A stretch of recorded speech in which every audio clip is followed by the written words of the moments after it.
Welcome to Madison City Channel's Know Your Candidates interviews, co-sponsored by the League of Women Voters of Dane County. I'm your interviewer, Gail Bliss, and I would like to introduce Anthony Nino Amato, running for Dane County Board of Supervisors, District 15.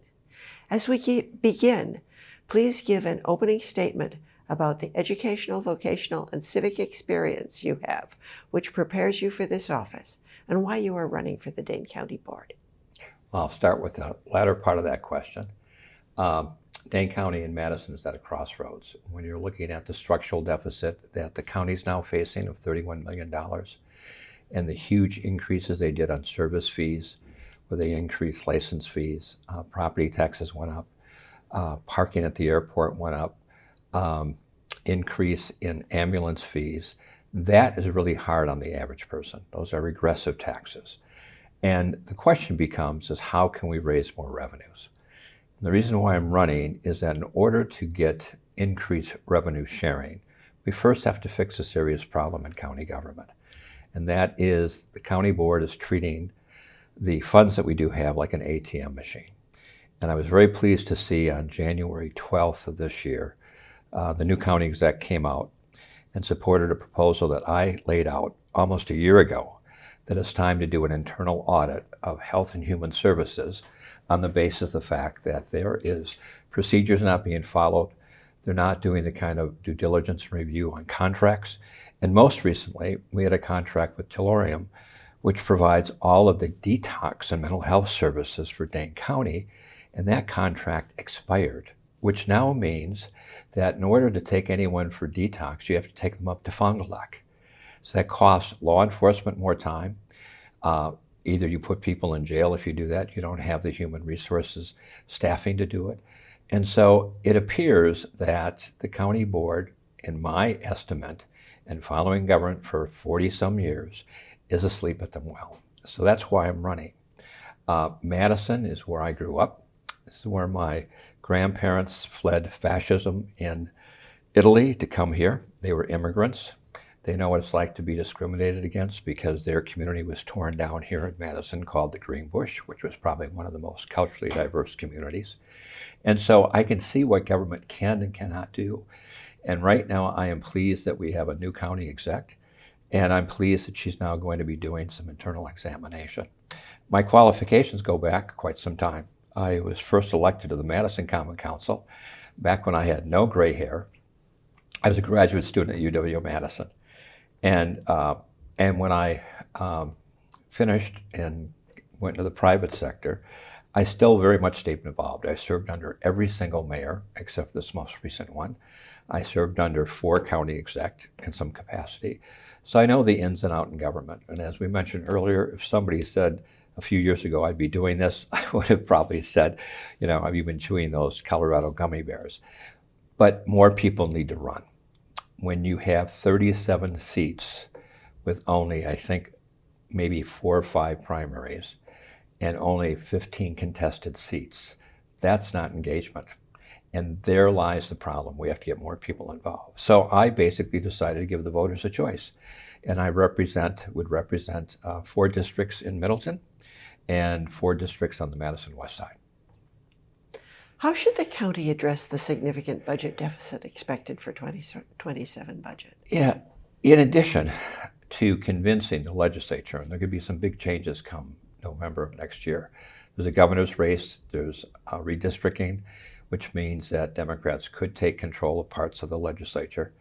But we can't rely upon increased funding without showing the state legislature in a bipartisan way that we're doing a good job of managing money.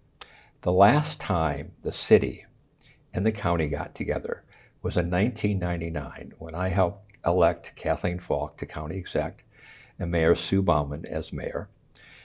They got together and they gave Mark Pocan, who's now our member of Congress, he was on the county board, the assignment to look at the unification of our public health departments because they've talked about it for decades and nobody wanted to do it.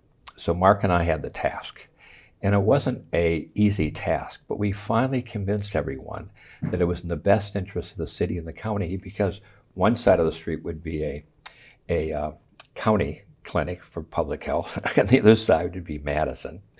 You had duplication of services. It was dysfunctional.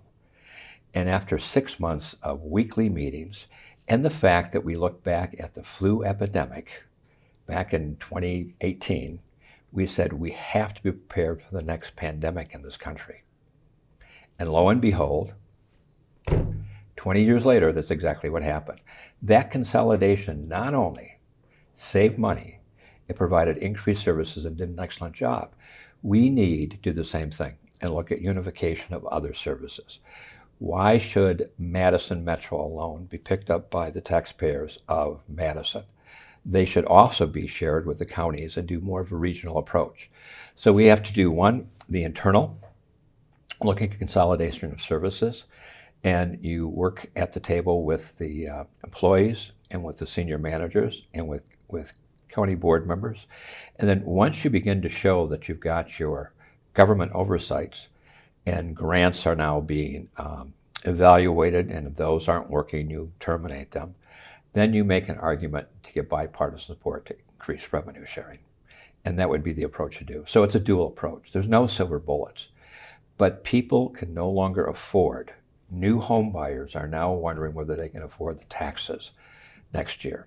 People who have lived in their homes for 30, 40 years who are on fixed income are saying, wait a minute, this is not sustainable. So if we really want to help those who are in need, and we call ourselves progressive, we're moving in the wrong direction. And so I believe that a budget for any city or any county is a moral document that addresses the urgent needs of the people and the urgent needs of the community, including public safety. And that is the foundation, I think, to a lot of the issues we have. What specific ideas do you have to increase the supply and quality of affordable housing and to preserve existing affordable housing? Yeah, housing affordability across the board. I like to use that term because everybody has the stigma that we're talking about all the time about Section 8 housing. It's a combination of all those. And speaking of affordable Section 8 housing, one of the mistakes we're making, I know, in Madison, is we're tearing down existing affordable Section 8 housing to build tall apartment buildings, which raises the cost of rents, and there's no place for those people to go. So one of the things we need to do is put incentives to take existing affordable housing and low rent housing and make sure that we give free interest loans to fix them up and sustain some of the existing affordable housing. The middle housing is equally important. And the only way we're going to address this, it can't be done on an island like just Madison alone. It's got to be with all the municipalities, and there's roughly 62 units of government.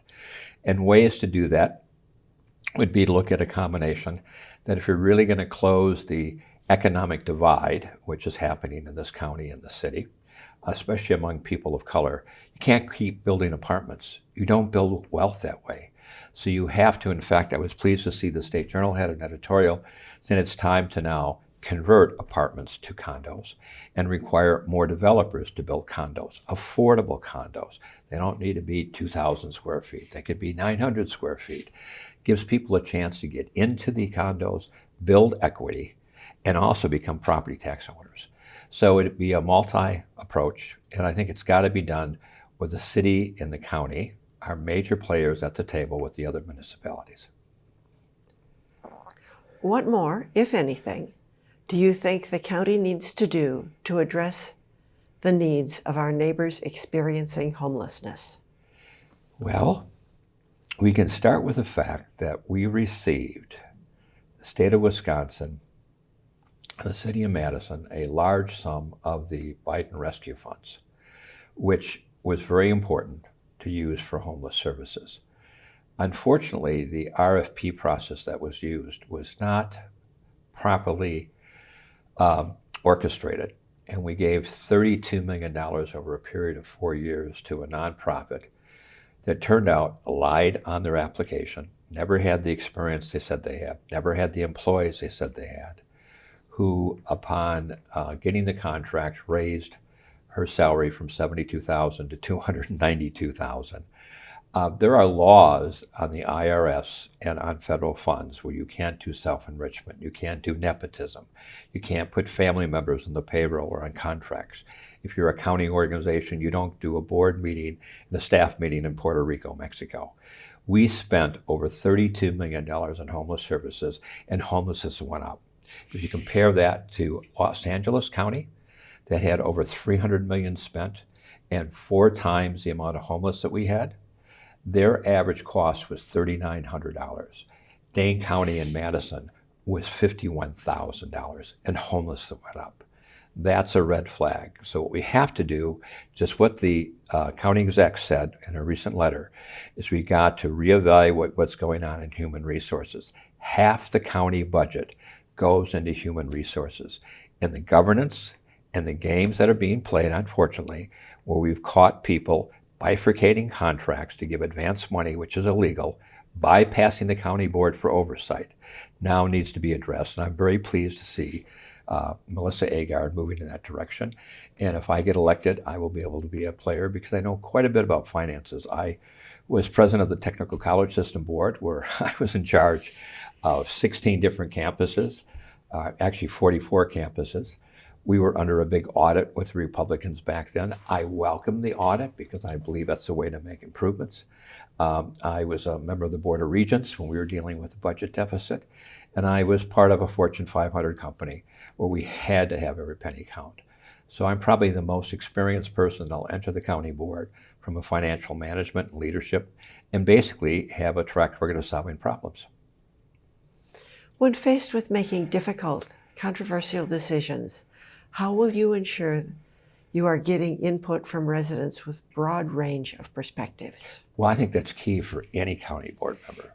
And that is, what's happened is in this vacuum where you don't have any competing offices for elections, where not even a third of the seats are being contested, those other candidates are then dominated by special interest groups with their own agendas. So one, we got to increase the number of competition so people feel accountable. And we're seeing that at all levels of government.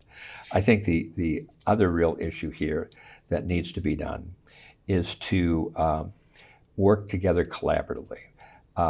When Scott Walker was governor and he didn't like senior care, which is a program of low-cost prescription drugs, that was a program we started at the Coalition Wisconsin Aging Group with the help of former Governor Tommy Thompson and Herb Cole.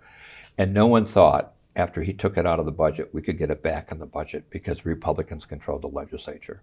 We built a bipartisan coalition with Democrats and Republicans and got that money put back in the budget. And to this day, it's one of the low-cost prescription drugs program. So my track record shows that instead of throwing grenades at the legislature and condemning them for our problems, is to fess up to our own problems, make our corrections, and then start working together. If we don't do that, then we're going down a rabbit hole, and you're going to see some really big changes, which unfortunately we need to avoid. In closing, what would you like to say to the viewing audience as we complete this interview? I think the key for me is, if I'm fortunate enough to be elected, I intend to hold regular office hours in my district. I'm going to be looking for community input. I will have my own newsletter to inform them of what's going on. If you go to my website, which is amatofordanecounty.com, my cell phone number is there, my personal number is there. And, you know, I've been teaching for the last 10 years, and every one of my students, at one point when I was full-time, I had 400 students. They all had my personal number. I want to thank Anthony Nino Amato for speaking with us, and thank the viewing audience for taking time to know your candidates. I want to remind everyone that the primary election is Tuesday, February 17th, and the general election is Tuesday, April 7th. Every election is important. Please vote. On behalf of Madison City Channel and the League of Women Voters of Dane County, I thank you for joining us. Thank you.